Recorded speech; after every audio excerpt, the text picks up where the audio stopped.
You ain't clicked start button Welcome yet. to Tech Tuesday on the Final Boss podcast, where innovation meets attitude and the future gets decoded one bite at a time. I'm your host, Turbo the CEO, and your co-host, Mike Foth. And today we're diving deep into the tech trenches to uncover the tools, trends, and truths shaping tomorrow. Whether you're a code slinger, gadget geek, or just tech curious, this is your weekly power-up. So grab your controller, plug in, and let's level up.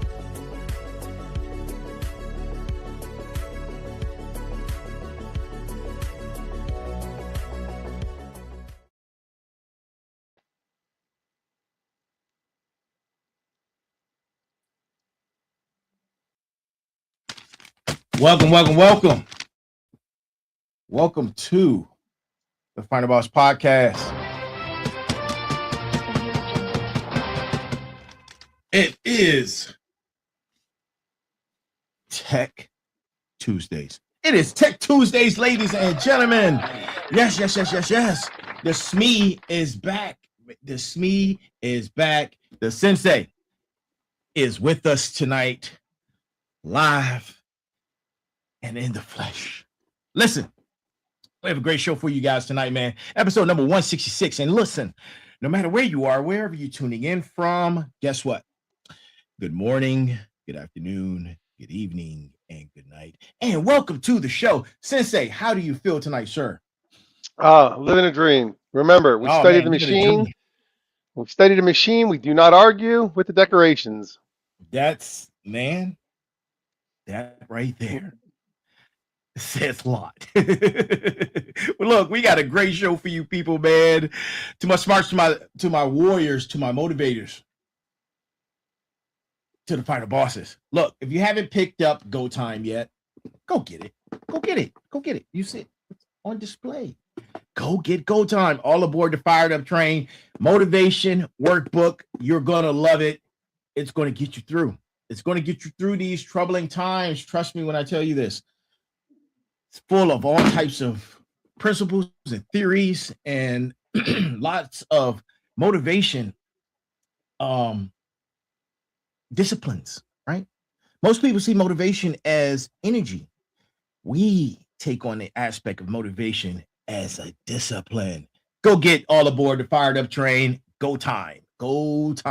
Look, before we get into it, a few admin notes. Make sure you like, share, subscribe, all of our content, no matter where you see it. It's on Facebook, LinkedIn, YouTube, Twitch, Kick, and Spotify. Make sure you go to check out all of those and like, share, subscribe, no matter where they are.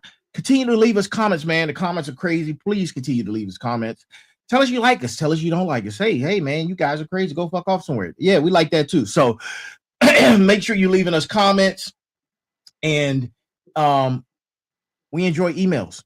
Shoot us email at info@thefinalbosspodcast. That's info@thefinalbosspodcast.com. And last but not least, if you haven't seen our website, man, go check out our website. Go check out our website at www.thefinalbosspodcast.com. All one word, www.thefinalbosspodcast.com. All one word. Go check out the website. Now, again, tonight. Episode number 166. Are you familiar with Order 66? Well, this is episode 166. And if this is your first time here, this is Tech Tuesday, right? This is Tech Tuesday. And Tech Tuesday is with the Sensei, right? And I am the final boss, right? And tonight, like every Tuesday, every Tech Tuesday, we sit down and we decode tech. That's reshaping our reality, not the surface level stuff, the infrastructure, right? The systematic changes that operate quietly until they become permanent. And tonight, we're talking about something everybody thinks they understand, but almost nobody explains, right? We're talking about food. We're talking about FOOD, food, not diet, not nutrition, not another argument about carbs versus fat. We're talking about the moment food stopped being biological and became industrial. That's right. I said it. right? We have the most difficult conversations here on The Final Boss. This is the right podcast that you need to be listening to for the right information, right? We're all on this journey together. So you're a part of the community and you're a part of the Final Boss Nation, right? And we're referring to when food became packaging, when meat became engineered, and why your body's response to that transformation wasn't failure. It was logical. The sensei is already in the stew, right? You see him, he's in the stew. And we got 60 minutes on the clock, zero fluff. This is the Final Boss podcast, and this is Tech Tuesday. This is how critical thinkers and curious minds stay ahead of the curve. Now, before we get started, I want to start today with something that sounds simple, but is actually isn't. Every single person listening to this eats food every single day, right? Every single day.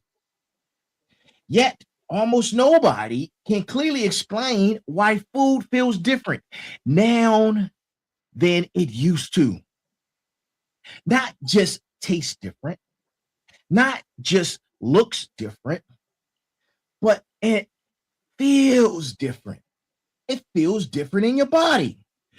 Look, we argue constantly about diets, low fat, low carb, keto, vegan, carnivore, all these diet plans, right?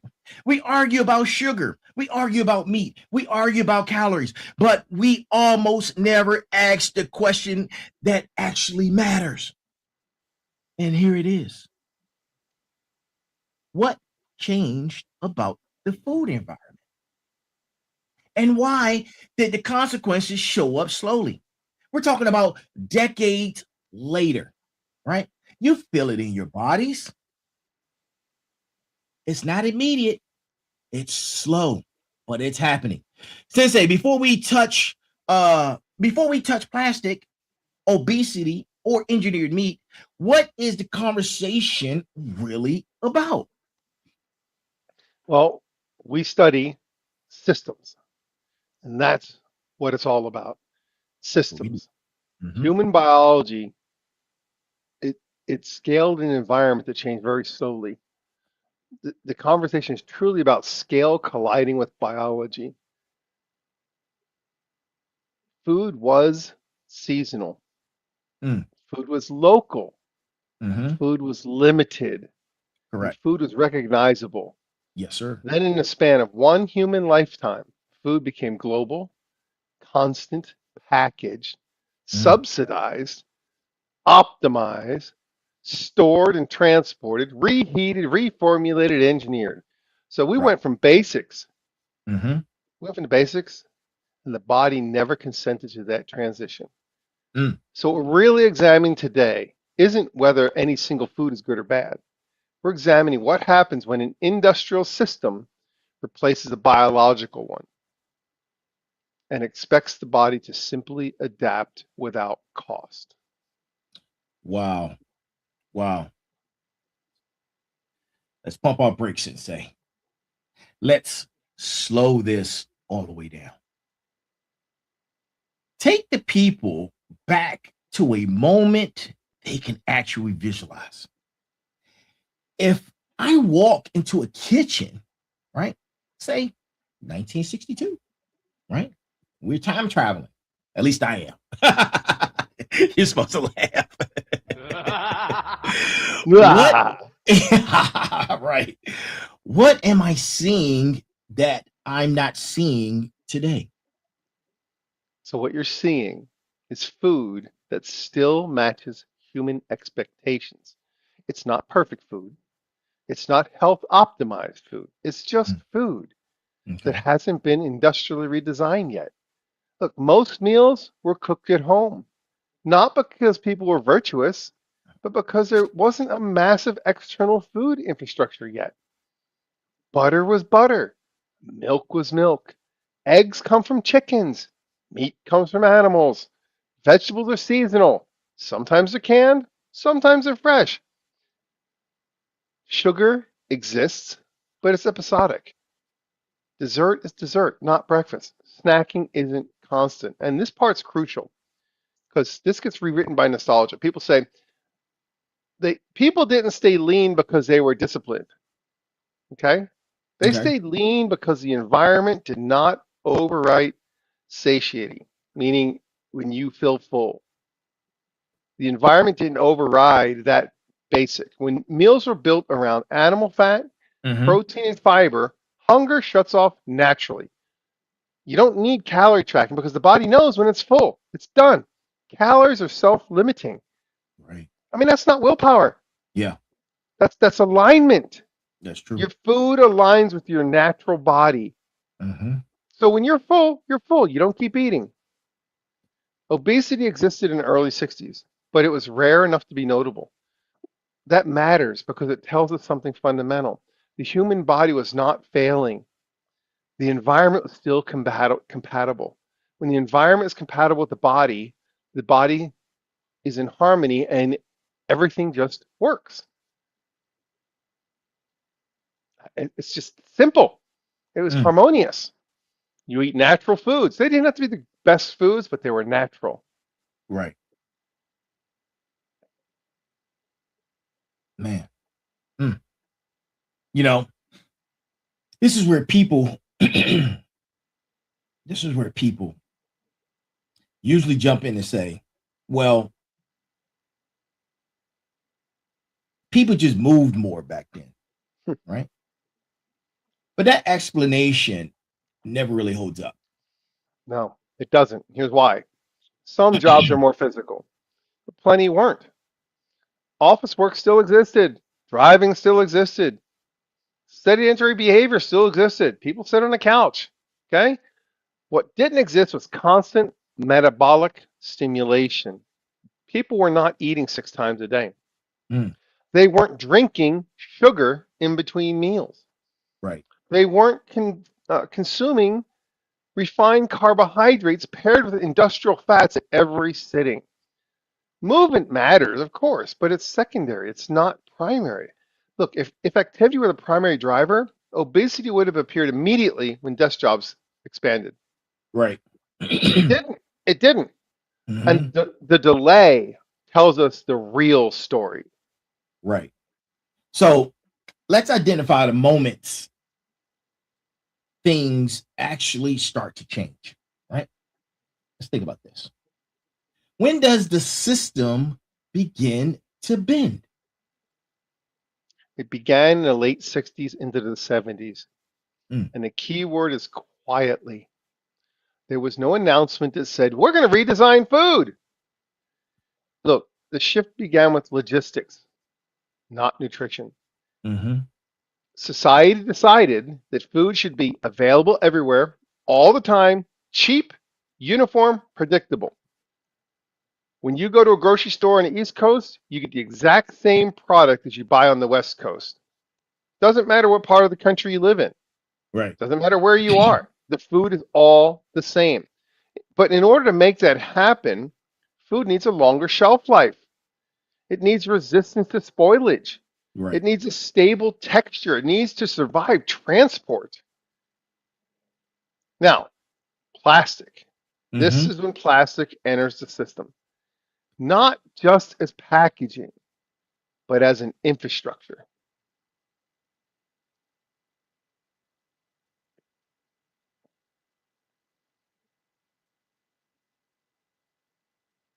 Think about that as an infrastructure, as part Yeah. of the entire process of the food, Right. not just packaging. We're talking about plastic wraps, plastic Mm-hmm. liners, plastic conveyor belts. Hell, we store our food in plastic storage bins Right. because it's convenient. Plastic Plastic everything. coatings inside Mm-hmm. cans and cartons. Right. Okay, you buy a carton of milk. What's the lining? Okay, plastic allows food to exist outside of natural time constraints. But Mm. at the same moment, on the other side of the coin, fats change. Animal fats are biologically familiar, stable, and satiating. You feel full when you eat animal fats, but they're expensive and they're tied to agriculture. Right. But seed oils, Mm. cheap, shelf stable, Mm-hmm. industrial scalable, and chemically extractable. So the system switches, not because someone hates butter, Mm-hmm. because the spreadsheet prefers soybean oil. And sugar follows the exact same path. It stops being a treat. It becomes a filler, a preservative, a flavor enhancer. Corn Right. subsidies accelerate this transition dramatically. And none of this feels dangerous in real time. It's like, oh, we're making progress. We're Hmm. able to have food that can sit on the shelf and we don't have to worry about going to the grocery store every single day. We can have Wow. food that lasts 2 weeks, 3 weeks that sits on our shelf. Right. And I can only imagine that this moment right here, this is where the audience usually asks the obvious question. If the food changed in the 70s, why didn't people immediately start getting obese? It's actually pretty simple. The bodies adapt before they break. Mm. And the first group that was exposed wasn't adults, it was children. Look, children born in the 70s, what did they grow up eating? What was for breakfast? Sugary breakfast, Mm-hmm. Cocoa Puffs, okay? Yep. Captain Crunch. It's Mm-hmm. marked as healthy. You get your daily dose of whatever. Yeah, sugar. Juices instead of water. How many kids nowadays don't drink water because they always have to have a juice pack in their face? What's Yeah. in the juice? Sugar. Sugar. Snack foods in between meals. Mm-hmm. Constantly snacking. And then washing it down with sugar. Sugar. Look, vegetable oils paired with refined carbohydrates. That equals constant food availability. Mm-hmm. And the metabolism calibrates itself to the environment. So nothing looks broken yet. This starts to become normal. Right. But metabolic programming doesn't show its costs immediately. It shows later when that child becomes an adult. The Wow. body changes when you hit an adulthood. Mm. Man, let's give it up to the Sensei, man, for dropping those gems right there. Listen, don't go nowhere. We're just getting started. Yes, I'm talking to you. Stay right there. We got more to go, more to come. Now, based off the statement you just mentioned, you're implying that obesity isn't the cause. No, no, it's not the cause. It's the receipt. Mm. Look, modern obesity isn't just too many calories. It's insulin resistance. It's disrupted hunger signaling. It's chronic inflammation. And here's the worst one of all, it's hormonal confusion. This is why the calorie math fails. It's why willpower fails. This is why exercise alone fails. Because your body is responding logically to an environment that no longer matches its design. And instead Mm. of questioning the environment, we blame the individual. You don't say, what's wrong with your food that you're taking in? Right. We say the individual's lazy. That's why they're fat. And this line matters. It needs to be said slowly, okay? Mm-hmm. We didn't get heavier because we got weaker. We got heavier because the food environment changed faster than human biology. Wow. Wow. That sounds diabolical, man. Look, that right there. So let's stay right there. All right. Because when most people hear the environment, they still think in terms of food choices, portion sizes, fast food, snacking. They're thinking about what's on the plate. But what you're talking about is much, much bigger. It's bigger than that. Much, much bigger. Look, the environment isn't just what we eat. It's what food lives inside of. It's what food touches. How Mm-hmm. long food sits, how far food travels, Oh, what absolutely. materials surround it the entire time. Mm-hmm. Once food stops being local and seasonal, once it becomes industrial and global, the system has to choose materials that can support that scale. And that's where plastic enters the story, not as packaging, but as an infrastructure. Mm. That distinction matters. That's a valid point because people hear plastic and think wrappers and bottles. Can you elaborate? Explain what you mean by infrastructure for the people. Of course, plastic is the unseen scaffolding of the modern food system. It's not just what you throw away after you eat, it's what food rides on before it ever reaches you. But plastic lines the conveyor belts in processing plants. Mm. Plastic coats the storage bin. Plastic Hmm. seals the vats, hoses, and transfer system. Hmm. Plastic wraps the ingredients mid process. Plastic lines the cartons and cans. Plastic containers stack food in warehouses. Plastic bags portion food in restaurants. Plastic cutting boards dominate commercial kitchens. Once food becomes industrial, plastic stops being optional. It becomes the only material that's cheap, flexible, durable, and scalable enough to hold the system together. Mm. Because it's everywhere, it becomes invisible. Wait a minute. Wait, what do you mean? Invisible in what sense, Sensei? Invisible in a way that infrastructure always is. Mm, that point right there. Hmm. And it's some scary stuff. Yeah, It's just you don't notice it. It's just whoop, here it is. that's, that's a great point, man. I mean, Mm. you don't think about the material in the pipes when the water comes out of the faucet. Did you know that all of the new houses that are built today are built with PEX? All the water lines are plastic. They used to be copper lines. No Right. longer. All the houses, you buy a new house, all the lines are plastic lines. You don't think about the material in the pipes when the water comes out of the faucet, of course. You don't think about the asphalt when you drive on a road. Plastic has reached the same status. People think plastic exposure means chewing on a bottle cap, but that's not how exposure happens. Plastic happens through contact, friction, heat, time, and repetition. Food slides across plastic surfaces thousands of times.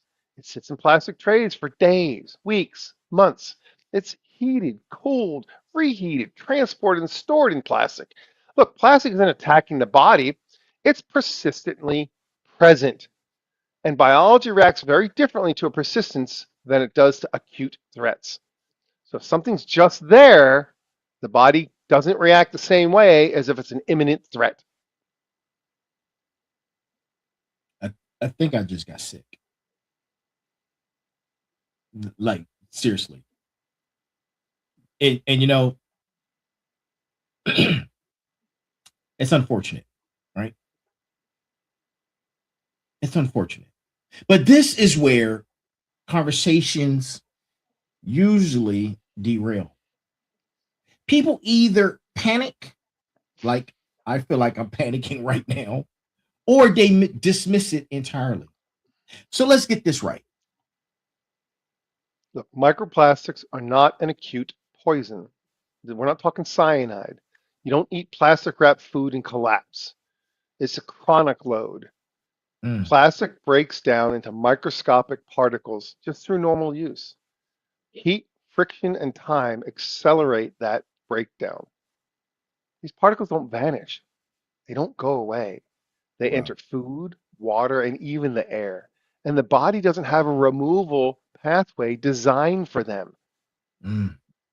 We don't have the ability naturally to remove microplastics from our bodies because it's so alien to us. So what happens? These things accumulate slowly, not enough to kill you quickly, but enough to apply a constant biological pressure. And pressure doesn't create dramatic symptoms. It creates adaptation, strain, and eventually dysfunction.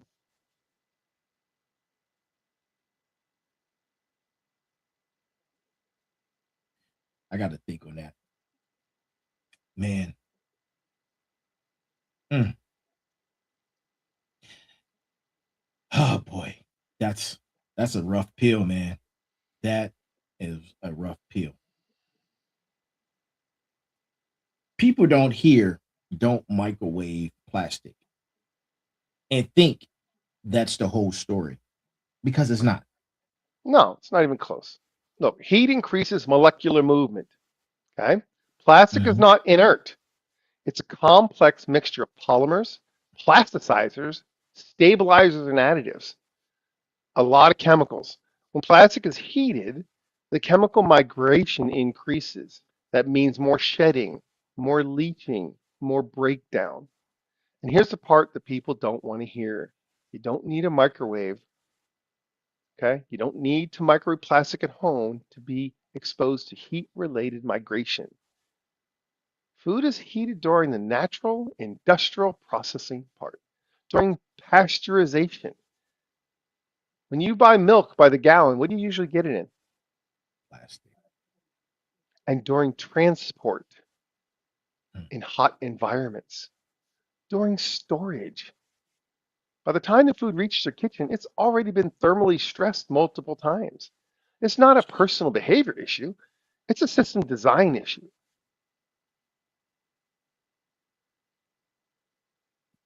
Wow. Some people would say, well, the body adapts, right? Of Or the course body it does. absorbs. Yeah. Of course it does. But adaptation isn't free. Right. Look, adaptation under chronic load means trade offs. The body's going to prioritize survival, not True. optimization. It reroutes energy, it alters hormone signaling. Here we go. This is a big, big, Yep. big one. Hormone signaling. This is huge. It tolerates low grade inflammation. It changes your immune behavior. That's why modern disease doesn't look like poisoning. It looks like a metabolic syndrome, insulin Mm. resistance, autoimmune conditions, chronic inflammation, hormonal disruption. It's not collapse, it's strain, and strain compounds. Think about this. It's not that our medicine has gotten better over the years. It's that we didn't used to have terms of metabolic syndrome, insulin resistance, autoimmune conditions, and chronic inflammation, hormonal disruption. None of that even existed. It wasn't even there. It's been created by the environment. That's the strain, and it compounds and gets worse and worse over time. You know, there's a huge portion of our medications that come in plastic and gel caps for easy Oh, gel swallow. caps. That's right. How many gel caps you take in a day? Oh boy. Direct injection right there.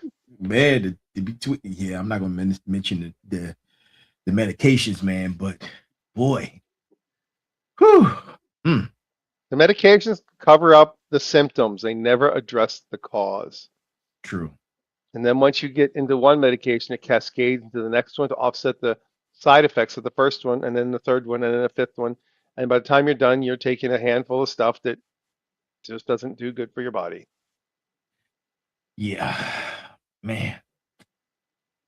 Look, to my motivators, to my warriors, to my smarts, to my final bosses. Sensei, I need you to connect this for me, right? Connect this carefully. Because people will hear this and jump to extremes. Of course. Look, plastic doesn't cause obesity by itself. That's too simple. What plastic does is amplify an already mismatched food environment. You already have ultra processed food, refined carbohydrates, industrial fats. You have constant availability. What does plastic add to it? Endocrine interference. That's not good. Go look up that one sometime. You want to find Right. a fun subject to go study? Study endocrine interference. Immune activation and metabolic noise. Look, this combination makes hunger signaling less reliable. Feeling full or being satiated becomes harder and harder to reach. The signals are broken. So you don't get the signal which says you're full.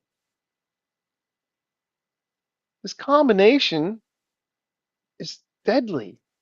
Energy storage becomes easier to trigger, so obesity isn't about eating more, it's about the body choosing fat storage as the safest response to the confusing signals. And that's physiology. That's not failure. Your body's saying, hey, I got a choice here. I can survive or I can store this stuff that I don't know what to do with. And so it's so hyper processed, your body doesn't know what to do with it. It says, I got to store this fat. Think about that. Your Yeah. body's choosing to store this as fat over using it as energy. So you could be energy deficient, but getting fatter because your body doesn't know what to do with what you're eating. Mm. Wow. Wow. Wow. Wow. Wow. Wow. You know, let's take a moment. And thank you for that, man. Let's take a moment, right? Let's pull the lens back, all the way back. Let's pull the camera all the way back because nothing we've described exists in isolation. No, this is global. Look, food systems are under relentless pressure. Population's growing. Urbanization increases. Where do people live? Think about that. Yeah, that's true. Protein demand rises. As countries industrialize, meat consumption Mhm. increases. That's constant everywhere. That's consistent. Yeah. Doesn't change. Animal protein is one of the hardest things to scale because it requires massive land, water, feed, energy, refrigeration, and transport. So the Yeah. system pushes forward into standardization, predictability. Think about this word, shelf life, Right. cost control, Yeah. and plastic enables that optimization. Once it's Mhm. embedded, it locks that system into place. It's already there. It's in place. It's Yeah. here. It's not going So away. it's not going away, right? As a matter of fact, and this is something we should have another topic, right? Talk, and I'm gonna write this down, man, because as we're going over this information, I'm sitting here thinking, man, we're on our way to a meatless society, right? I'm Mhm. thinking critically, and the meat that we would consume in the future would be synthetic, and we will all live in smart cities. That's where the future is, right? And I'm gonna write that down, man, because that's going to be another conversation that we can have. But at this point, wait, do you agree or disagree, or what do you think about those thoughts? It's inevitable. Yeah, that's what I was thinking. That's exactly what I was thinking. And this point right here, we haven't even talked about. We were just talking about. I just mentioned synthetics, but in this conversation, we haven't talked about the impossible type meat, and yet the logic is already visible. You can see it. Use your critical thinking. Listen, motivators, smarts, warriors, final bosses. We're not here to scare anybody. We're giving you the information so you can be prepared for what's coming down the pipe. That's what we're doing, right? As always on the Final Boss podcast. Absolutely. Well, look, we've already laid it out. Food redesigned for scale, because you always hear of food shortages. So Yeah. we designed food to be at scale. Mm, Plastic embedded everywhere. The bodies are under chronic load, and obesity is a delayed signal. So whatever comes next isn't random; it's a response. correct. Once food is treated as something you design rather than grow, the next steps follow naturally. Mm, man. So at this point in the story, we've walked through something uncomfortable.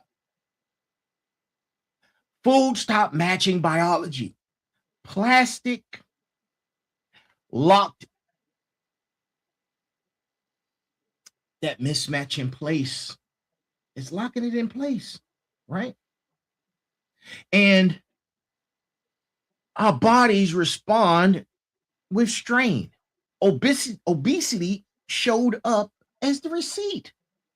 And none of that required malicious intent. It just required scale. So now we're at a point where we arrive at the thing that tends to hijack the entire conversation. engineered protein, impossible type meat, lab grown fermentation based designed food. Sensei, frame this properly for the Final Boss Nation before we go any further, please, sir. Engineered protein doesn't enter the system as an idea. It enters as a pressure valve. Once a system can no longer meet the demand using traditional inputs, it looks for substitutes. Not because it wants to, the system has to. Once food has already been treated as a design problem for decades, engineered protein is not radical. It's consistent. It follows the path. It's the next step of logical progression.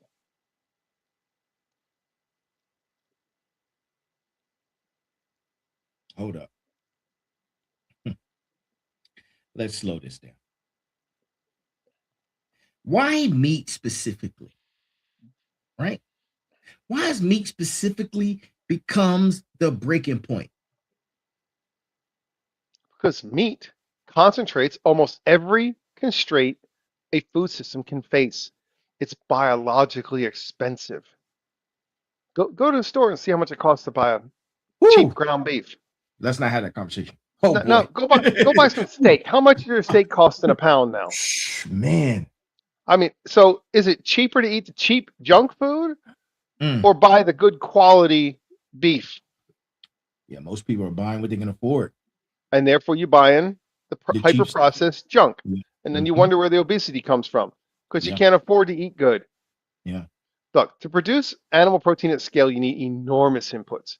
There's a lot of land to grow the feed. You need water to sustain the animals and the crops. You need energy for transport and refrigeration. You need time for the growth cycles. You need cold chain. You have to prevent spoilage. And you have to handle waste at every stage. So, when populations were smaller and food was local, costs are hidden. You got a local butcher shop, you got a small town, the food doesn't leave your city, it's all there. But when you're feeding billions through centralized systems, it's unavoidable. Look, and demand doesn't flatten just because the supply gets stressed. As countries industrialize, protein consumption increases. That's not ideology, it's history repeating itself. So the system feels pressure from both sides. Demand is rising, supply is constrained, and that's when the substitutions appear. You know, to add to that other conversation, I've always was curious, man. When you go past one of these fast food chains and they're always saying this many billions served, right? And you Yep. see it often. And it makes you question how many cows exactly does it take to serve billions served? But You that's have to another wonder. conversation we can have, man. You know, You uh, gotta wonder, don't put your ye- tinfoil hat on just yet, but you gotta wonder how much of that food is really not real food. woo, Like chicken what nuggets if, are not nuggets of chicken, they're parts. yeah, yeah. What if all along we have not been eating the real deal all this time, you know? But Sure you looks look. like it. Hmm. And you know, people start to feel uneasy when you start talking about these type of conversations, right? Even if they can't articulate why, they still feel uneasy. Because this is the moment when food stops becoming something you raise or grow. It Mm, becomes something you design. Look, engineered protein reframes food as a set of properties: texture, flavor, mm, shelf yeah, stability, yeah, nutrient profile, production efficiency. What Once food is abstracted that way, biology becomes just one constraint among many. And biology is slow, engineering is fast. So the mm, system naturally leans toward what it can control.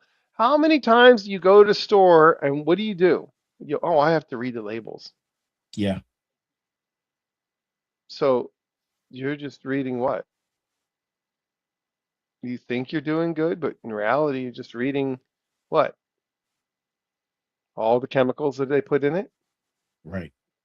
And then you get label reading fatigue and you stop reading labels, don't you? Yeah, you do. Mm, imagine that. You don't think they lie on those labels?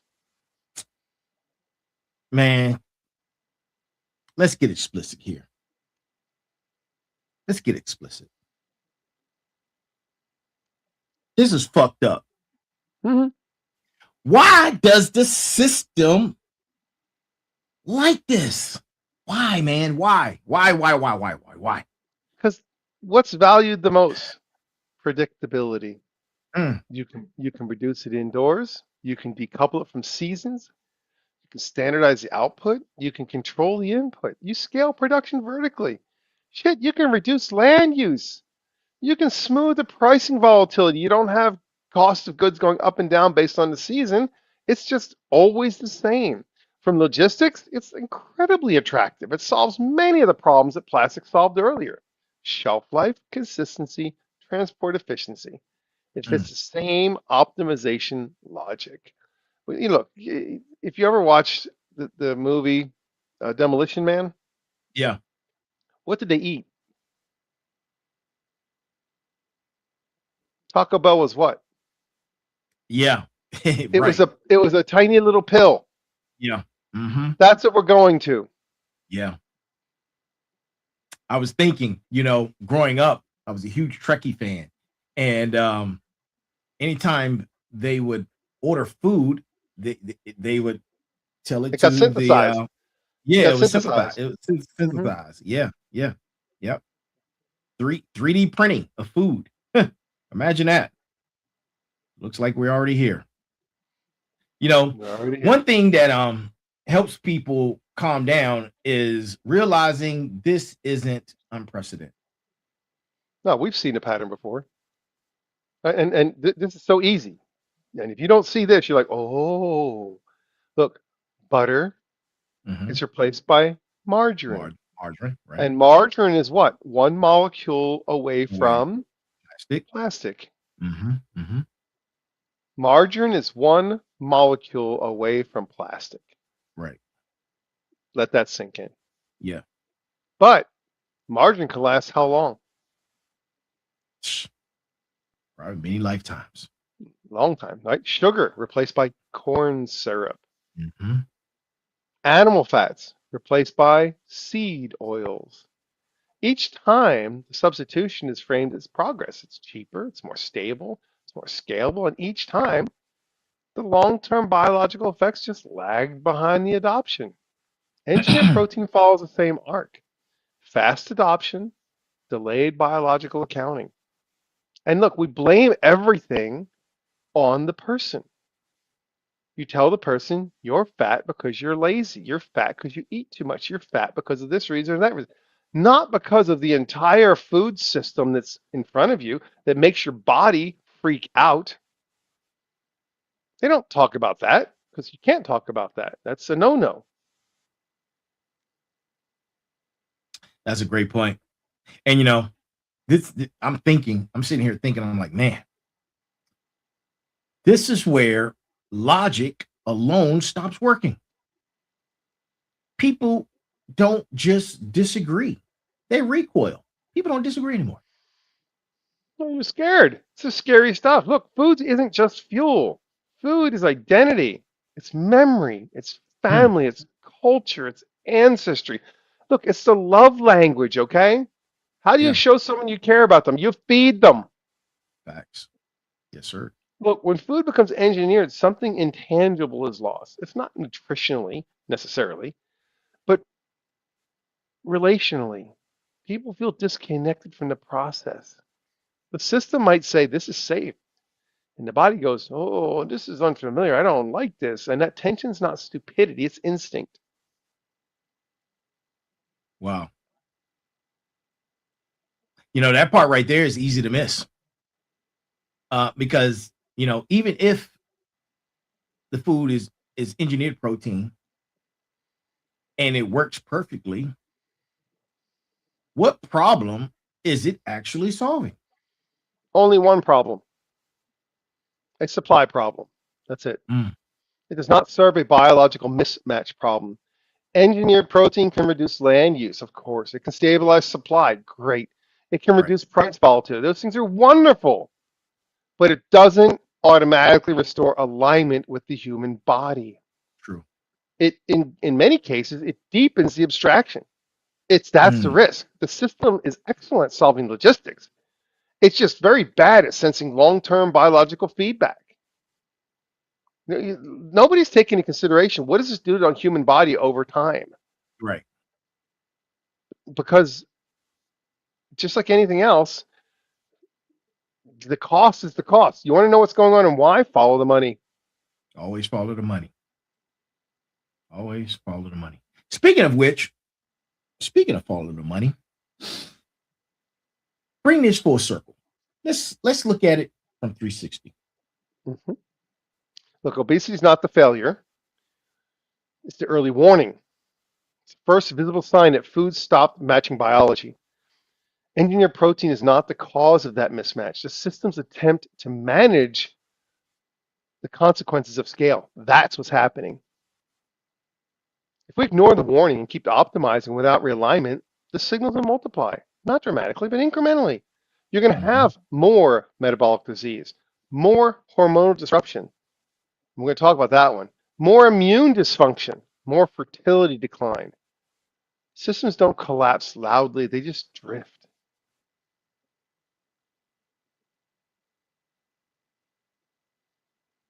They just drift. Wow.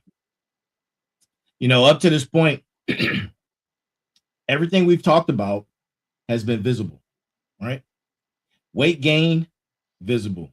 Metabolic disease, visible. Chronic illness, visible. Engineered food responses, also visible. But there's another signal that's harder to see, right? And harder to talk about because it doesn't show up immediately. It's in the mirror. It shows up later, sometimes generations later. And that thing is fertility.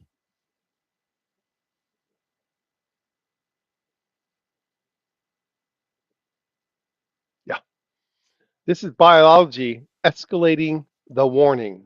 In other words, you get a little ding, now you're getting a big ding. Look, weight gain, that's a surface signal. Metabolic dysfunction, that's a deeper signal. Fertility decline is the body saying this environment is no longer suitable for reproduction. And that's not moral, it's not political, it's biological prioritization. The body Mhm. is going to prioritize survival over reproduction. And man, people tend to treat fertility as a personal issue, medical, private, individual. Why is that framing wrong? No, because fertility isn't optimized at the individual level. It's optimized at the species level. Mm, Reproduction is expensive. It requires some stuff, right? Stable okay. energy availability, Hmm. predictable nutrition, hormonal clarity, low chronic stress, and low toxic load. When environments become unstable, biology doesn't immediately kill the organism. It quietly reduces the reproductive output. That's not failure. That's conservation. That's survival. So if we zoom out across everything we've covered, right? Food stopped matching biology. Plastic locked that mismatch in place.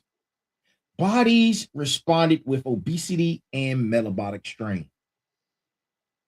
Engineered protein emerged as a pressure valve. Fertility declined, showing biology pushing back. That's not a series of isolated problems. That's a system approaching a decision point. So the question becomes very, very simple. It's an uncomfortable one, but it's simple. What happens next, in your opinion? Wow. It's like any large system.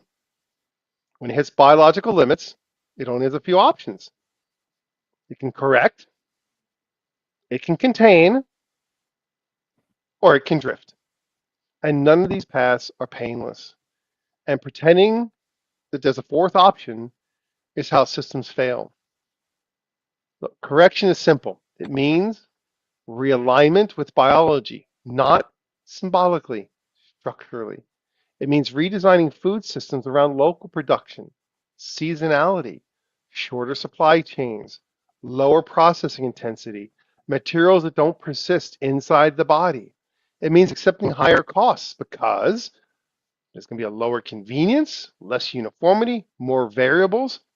Correction doesn't look like innovation. It looks like restraint.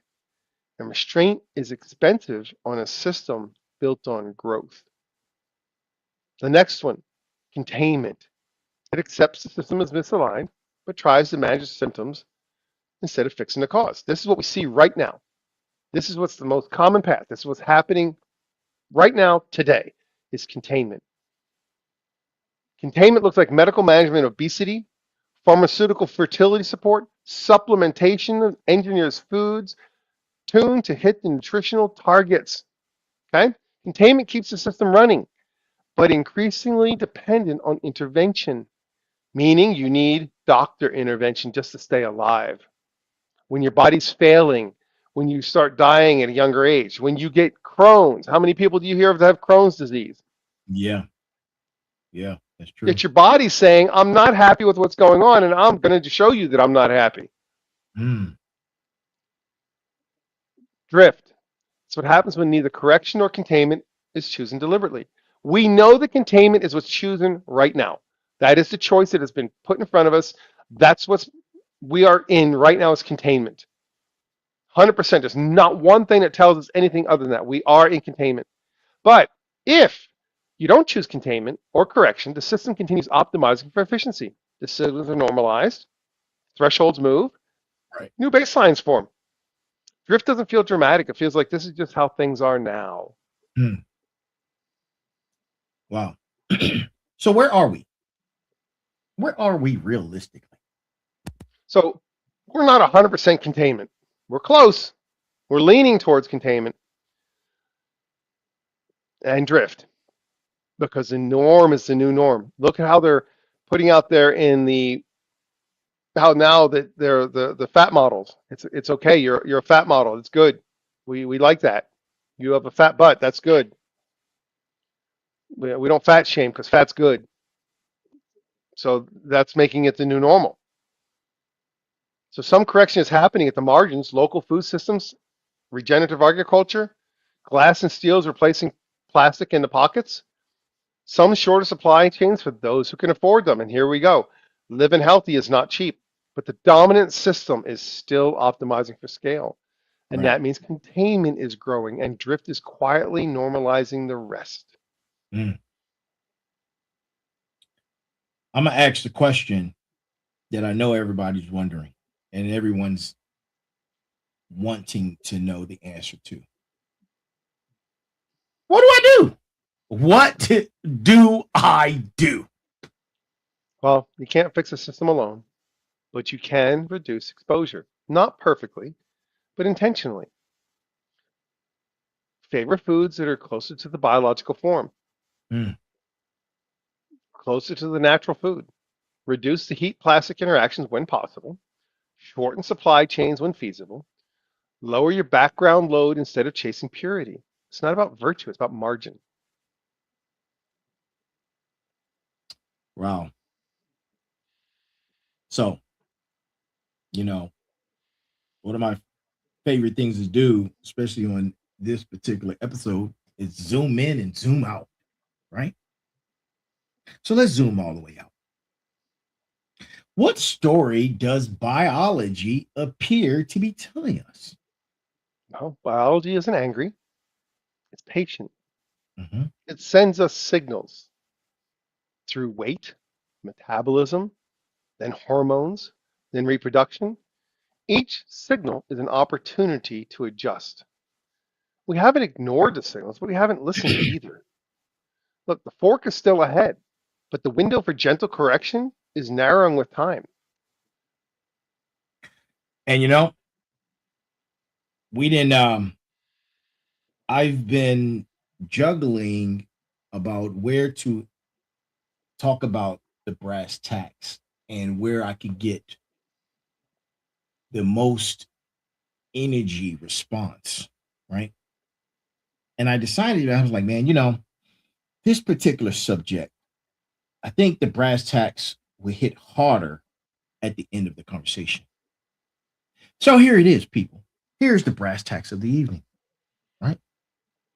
The real question is whether we're willing to design systems that listen to biology instead of forcing biology to adapt indefinitely. Because biology always adapts up until the point until it can't. And that's tonight's brass tacks. And guess where that brass tack comes from? That brass tacks comes from the sensei, ladies and gentlemen. That brass tacks comes from the sensei. So I don't want everybody to panic. There's no time to panic. This isn't politics. This is understanding the machine. When food became packaging, right? And meat became engineered, we didn't lose our humanity, but we did cross a biological threshold. And thresholds don't ask for opinions. They ask for attention. Correction costs comfort. Containment costs complexity. Drift costs resilience. Every system pays something. The only question left is when and how consciously. Sensei, again, sir, thank you for bringing clarity on this matter. We greatly appreciate you, as always. It is always an honor, Servo. It's always an honor. Man, Again, we study the machine. We don't argue with the decorations. And a lot of what we said tonight is that we are studying the machine. right. And people tend to take these things emotionally and personally. And like you got your folks that just they say that they're health freaks and they want to live healthy and clean and all that, but what they eat is still hyper processed and it's not cheap Yeah, living healthy. true. Look, go to your local farmers market. Get some stuff from there. Yeah. You can and do canning in glass jars, and you can save and process food like the old school folks did. Look, I'm going to say this real simple. All right, I'll make it easy to understand, and it doesn't get any easier. This. Do you see a lot of fat Amish? Hmm, that is a What great point. what food do You they you eat? you don't. You They don't. eat they eat what they grow. Yeah. They eat what they grow. Hmm. They grow their own meat. They have their own gardens. Their food is not hyper processed. They store food according to the old school wet methods of storing food, but we're not talking, they don't use chemicals. Hmm. And that's I just a think simple thing right in front of our face. I think we need to expand this conversation too, man, because I was looking at I think it's a show that's coming on or a report, and they were talking about how Japan is the most healthiest country on the planet, and people they live the longest Uh-huh. in Japan as well. I think that's something to be studied. But thank you, man. To my final bosses, to the final boss community, this is what Tech Tuesday is all about. We don't chase the headlines. We study infrastructure. We decode systems. We understand the frameworks before they become permanent. If you're just discovering us, welcome. Welcome to the Final Boss community. Welcome to the Final Boss Nation. We broadcast live every Tuesday at 9 p.m. for Tech Tuesday. You can find us on Instagram. You can find us on Facebook. You can find us on LinkedIn. You can find us on Twitch, Kick, and Spotify. Right? We're out there. We've got Motivation Mondays. We got Merger Wednesdays. We have special guest Thursdays. And we have Sitting Down with the Final Boss Sundays, right? And Merger Wednesdays, which is tomorrow, right? We're going to explore consciousness integration. We're talking about the merge, right? This is systematic excellence. This is character development. This is tier 1, tier 2, tier 3 execution. Drop your thoughts in the comments. Tag someone who needs to understand this framework. And remember, you're not a chess piece, you're a chess master in training. As always, stay fired up, stay systematic, stay Final Boss. This has been Tech Tuesday, episode number 166.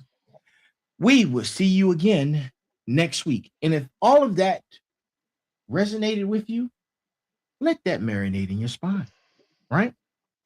Because there's a heavy pain that comes with regret.